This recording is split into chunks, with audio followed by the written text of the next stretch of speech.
Listen, there are two things that I see people truly crave in this world, and that is emotional fulfillment and sexual fulfillment.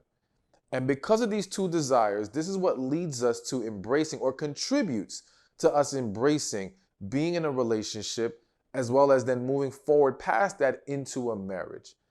And we look for our partners to fill those needs, to pour into us in that way, and so that we can just stay focused on them and not feel the desire or the curiosity or the temptation to want to seek it elsewhere. Now, many may say, well, listen, that isn't a fair expectation to be put on a partner. But the reality is that this is what people are looking for. This is what they're hoping for when they enter into a relationship. And the minute that you undermine that level of fulfillment that they're looking for, the door gets cracked open to people entertaining other individuals outside of their relationship. Now, let me make this clear. I am not saying this is okay, acceptable, or anything like that. I'm telling you what happens. And what happens is cheating, plain and simple. But in today's video, we're not even talking about the physical cheating, because I think many people overlook emotional cheating. More specifically, having an emotional affair. I would make the argument that there are more emotional affairs going on right now than physical affairs, okay? One, because it's a lot easier to do. It's a lot easier to fall into the trap. Sometimes you may be in one and you don't even realize what's fully going on here. And other times, again, it just may feel like an outlet. It may feel like, okay, it's a harmless situation because I have no interest in moving this past the emotional side of things. But many people overlook the fact that starting with the emotional can open the door to the physical. And even if it does not go that far as the physical, what impact is this emotional affair having on your relationship? And you know what? More importantly, what does it say about your relationship? What's really going on here? So here are some signs to look for, but I want to make clear these signs can be what you may see in your partner, or what you may have to evaluate about yourself and what's going on in your life.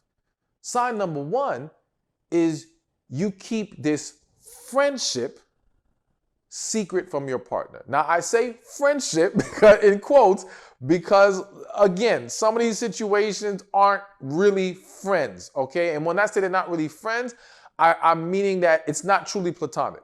That even though it may be operating on an emotional level, there is a sexual desire that exists there. But we'll get more into that later. So regardless of whether you call them friend, acquaintance, whatever, the person keeps this individual that they're gaining this emotional fulfillment from separate from their relationship, or secret. Now, I use both secret and separate because in some scenarios, it is just a secret. It is that part, the other partner has no clue about this quote unquote friend. All right. And that's a red flag, because if this is a genuine platonic relationship, friendship, then why wouldn't the partner know about it?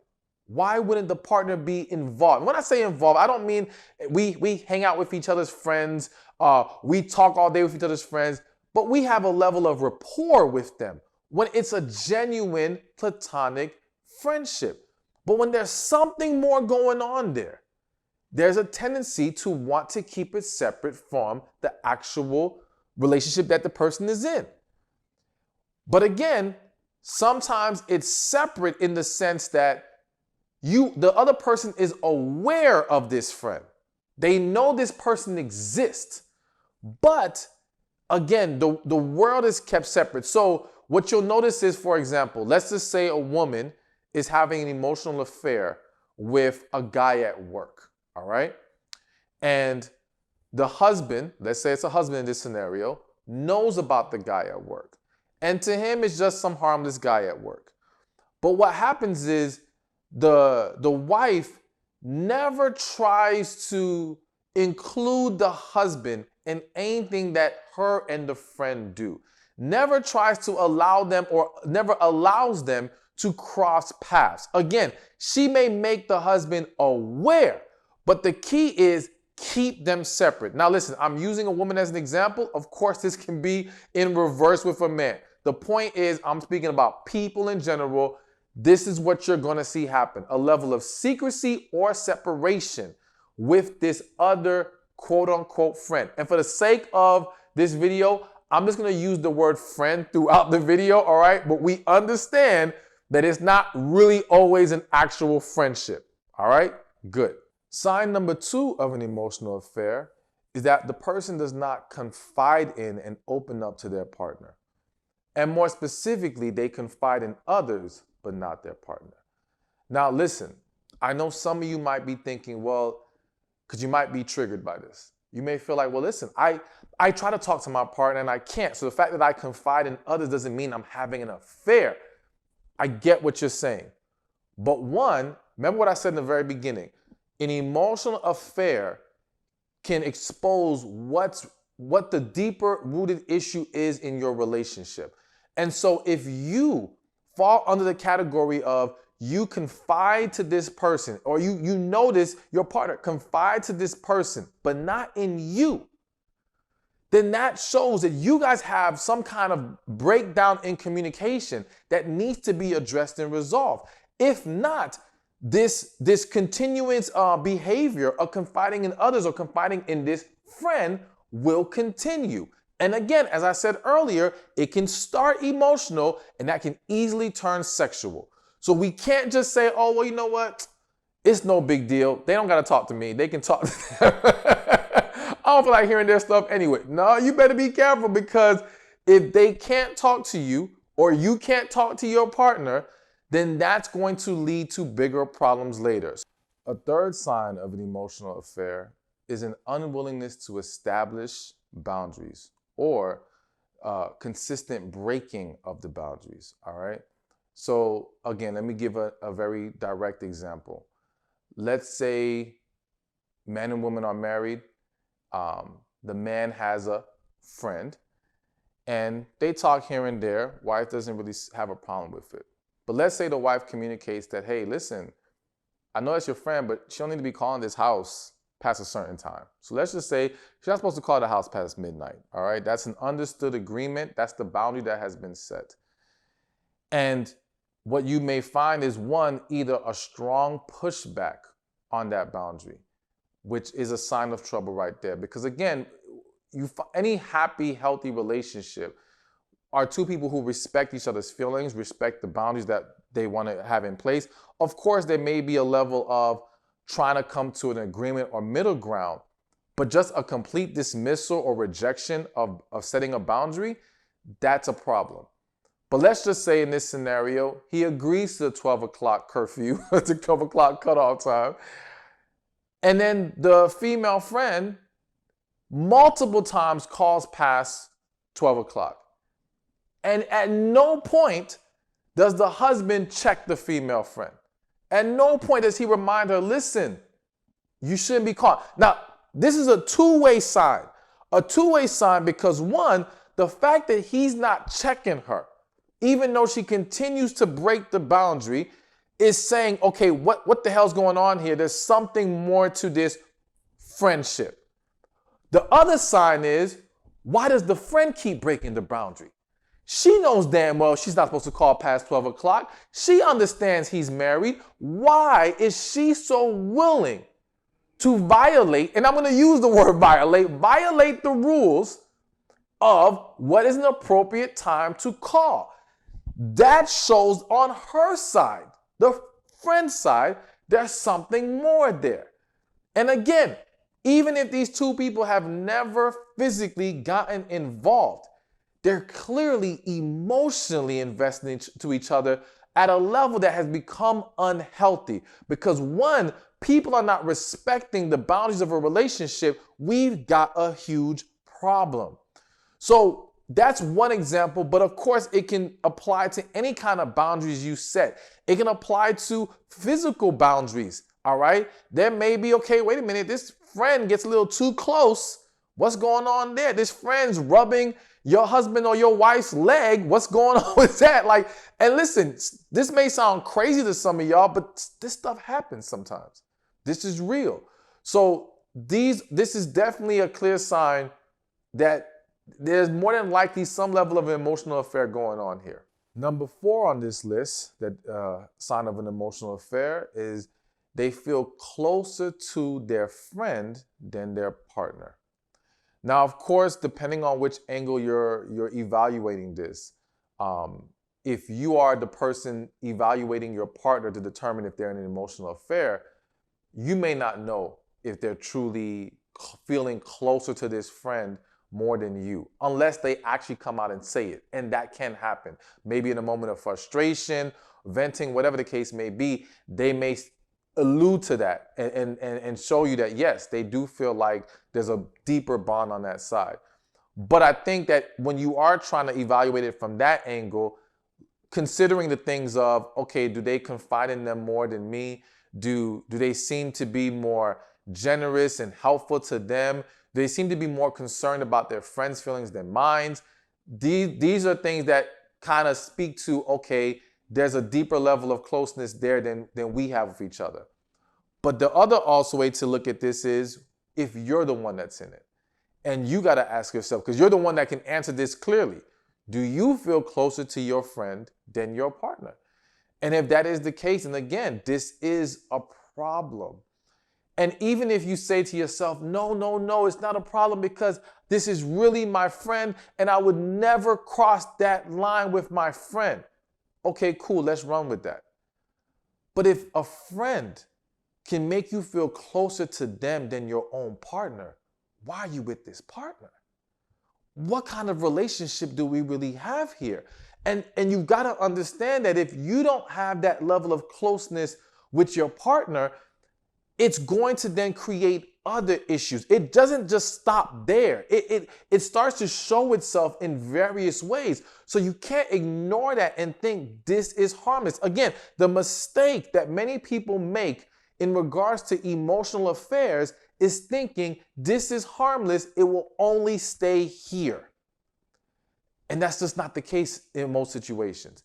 It's going to escalate many times, and again, it is exposing the issues in your relationship that you are refusing to address. And unfortunately, what happens, I have to mention this, what happens to many people is the only reason you're even able to tolerate, and I'm using the word tolerate specifically, tolerate your relationship, your committed, supposed to be committed relationship, is because of the emotional affair you got going on. It's because of the buffers, I like to call them, in your life. Sometimes it may not be quote unquote an emotional affair, but it could be friends and family, your kids. You're using other things to pour into and to draw from emotionally so that you can ignore or deal with the fact that you don't get that from your partner. This is not good. This is not healthy. And again, I'm just going to give one example of why this is not a long-term fix.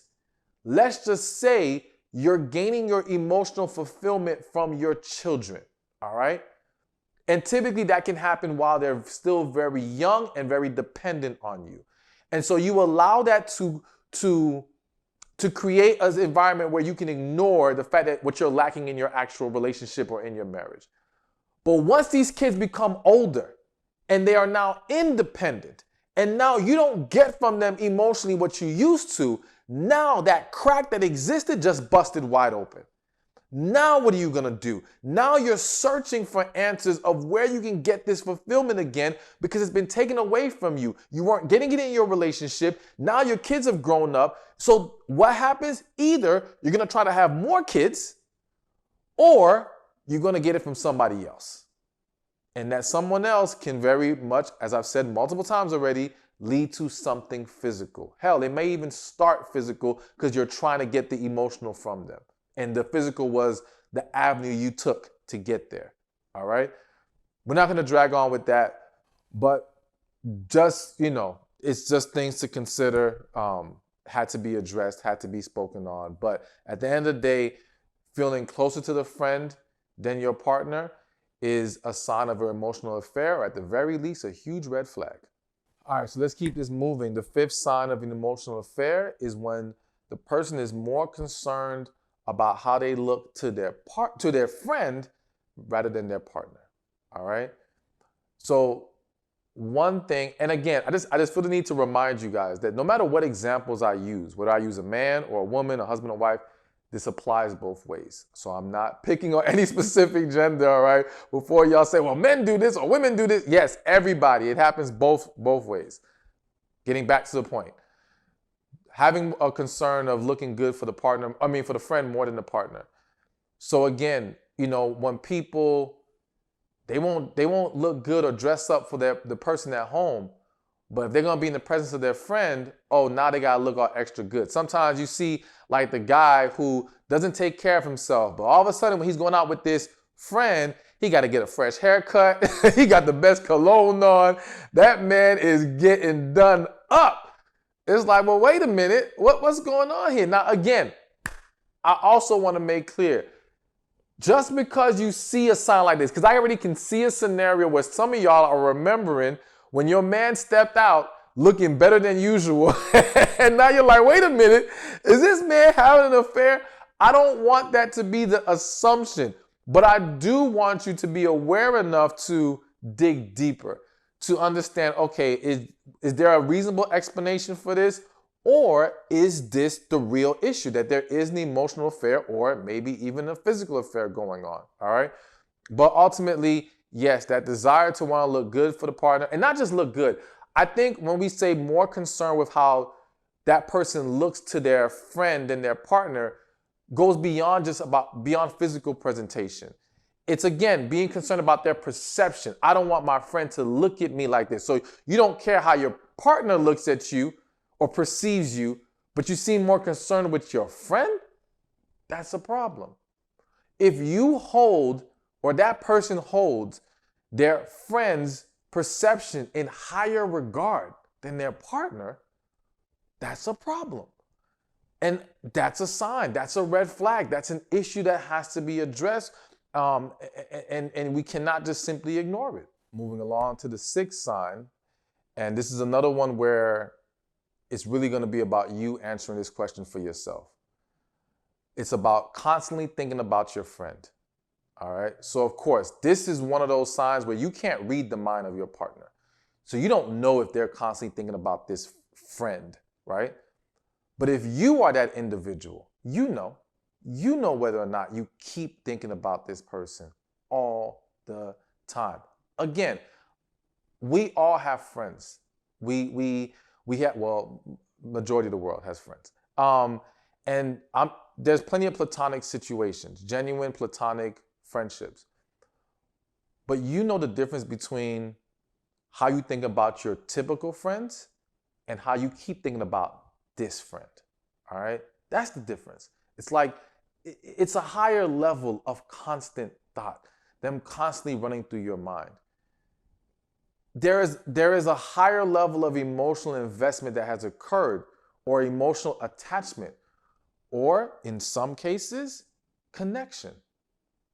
I have to say this, sometimes people are in relationships with someone who, let me rephrase that. I firmly believe that most people are not in a relationship or marriage with the person they have the strongest feelings for. All right? This is an unfortunate reality, but it is what it is. And because so many people are not with the person they have the strongest feelings for, it leaves the opening for someone else to step in and create a stronger attachment or, again, connection. Now, when I use the word create, that's for attachment, because connection cannot be created. It's either there or it's not. But what can happen is, if you're not with the quote unquote right person as I see it, then that person that you have a connection with can still be out there. And now when you meet them, and they may come in the form of a friend, you may experience a connection with them that you don't experience with your own partner. All right? And this can now lead to where they're always on your mind. They're always on your heart. They're always weighing on your spirit, because there's something deeper there. Now, again, I don't want the fact that some of you may have this issue of constantly thinking about your friend to automatically mean, or for you to automatically think that means connection. No, but that is a possibility. And there's a lot of other things we have to look into and evaluate to determine, is this connection or is this attachment? But if they are constantly on your mind, then yes, this is a sign of an emotional affair. Which brings me to number 7. So it's one thing for them to be constantly on your mind, but if you're also having sexual fantasies about them, then yeah, this is an emotional affair, or this is a sign that this is an emotional affair going on. And again, this can happen because sometimes you may not have, or that person may not have intended on this becoming anything sexual, and may have no intentions, at least consciously, of trying to cross sexual lines. But that doesn't stop the sexual thoughts from coming. That doesn't stop the fantasizing from happening. And if that is occurring, then it is a sign that something deeper is going on here, all right? Because let's be real, we don't fantasize about having sex with our real friends. Plain and simple, all right? When there isn't a romantic interest, when there isn't a deeper emotional desire in that way, we just, our brain doesn't go in that direction. So if that is happening, then yes, that is another sign that you need to be aware of. So now we're at number 8. All right, last one was pretty quick, but this one's gonna be a little longer. Number 8 is always finding excuses to spend time alone with the friend. All right, so again, actually it's gonna be kind of quick too. Again, plain and simple, you'll have scenarios where, let's say again, it's a woman who has a friend, all right? And the husband or boyfriend is aware of the friend. And whenever there's an opportunity for everyone to hang out, she somehow finds a way to make an excuse or twist the situation, like, oh no, you don't gotta come. Oh, don't worry about it. I'm just gonna go out with them. Somehow finds a way to remove the partner so she can be alone with the friend. And again, vice versa, men doing the same thing. So whether that's something that you're seeing in a partner or you are catching yourself doing it, this is a issue that needs to be addressed. All right, so now sign number 9, and I got a couple extra bonuses for you after number 9, but this one to me, I'm not gonna say it's the biggest sign. I'm gonna say it's the biggest red flag or issue that needs to be talked about. The 9th sign of an emotional affair is when you engage, or that person engages with their friend in ways that they would be unhappy if their partner did it with someone else. All right? Repeat that so you understand what I'm saying. When that person engages with their friends in ways that they would be unhappy if their partner did it with someone else. So essentially, you over here, let's just say this person is flirting with their friend. They consider it playful flirting, all right? And even making sexual comments. And again, to you, it might be, oh, but I have no intention of crossing that line. But you know very well, if your partner did the same thing, you'd be pissed off. Anytime we are allowing ourselves to behave in ways that we deem inappropriate when it's done against us, that is a huge problem. Whether you want to call it emotional affair, red flag, whatever, it is a problem. We have to be willing to look ourselves in the mirror and say, okay, wait a minute. Is this really okay or not? Now, listen, I know that sometimes you can get caught up in situations. And I think that I'm not here to make any of you guys feel bad because maybe you at one time did do something that may be considered inappropriate or something that you would not want your partner to do in return, right? The key is just catch yourself, correct it, keep it moving. Don't continue to engage in that behavior. But the willingness or desire, even desire, because here's the thing. Let's just say, okay, you catch yourself and you say, you know what, I'm not going to do that because I know I wouldn't appreciate my partner doing it. But the desire is still there. You really want to, and when I say desire, not curiosity, not this would be interesting. No, you want to be able to. Then again, dig deeper. Why? Why do you feel the need, the desire to want to engage in this way with this person when you know this is not what you would be okay with on the other end?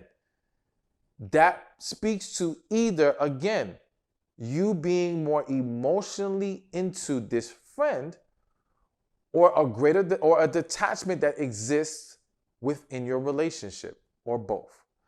And so it's another one of those things that has to be looked into. So listen, I told you I had some bonuses real quick. One, when we talk about emotional affairs or any kind of affair, if your intuition is telling you something is off, look into it. But when I say look into it, do not attack. See, the thing is this, whether your intuition is telling you there's an emotional affair going on, and let's just focus right now on you think this is happening with the person you are in the relationship with. Your partner is engaging in an emotional affair.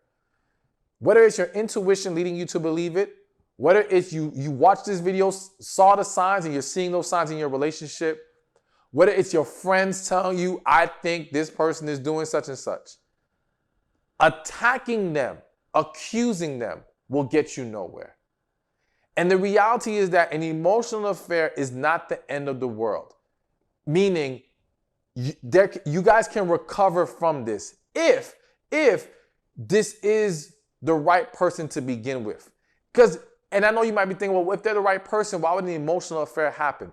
It can happen. Even to the best of couples, it is possible for there to be lapses of judgment. It is possible for there to be moments or periods of disconnect that need to be resolved, all right? And then, of course, in some relationships, if you're not with the right person, then these emotional affairs, these behaviors are symptoms of being in the wrong relationship. They are symptoms of you're trying to make it work with the wrong person. Either way, address it. And not just address it in the sense of, why did you do such and such? Why are you doing this and that? Address it also from the root.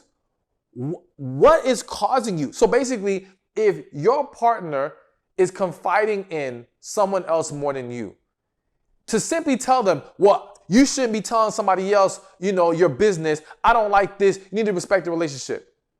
That doesn't solve the issue of the fact that they don't feel comfortable confiding in you. So if we're going to actually solve this, if we're going to actually get to a better place, we have to both address the surface behavior and the root issue.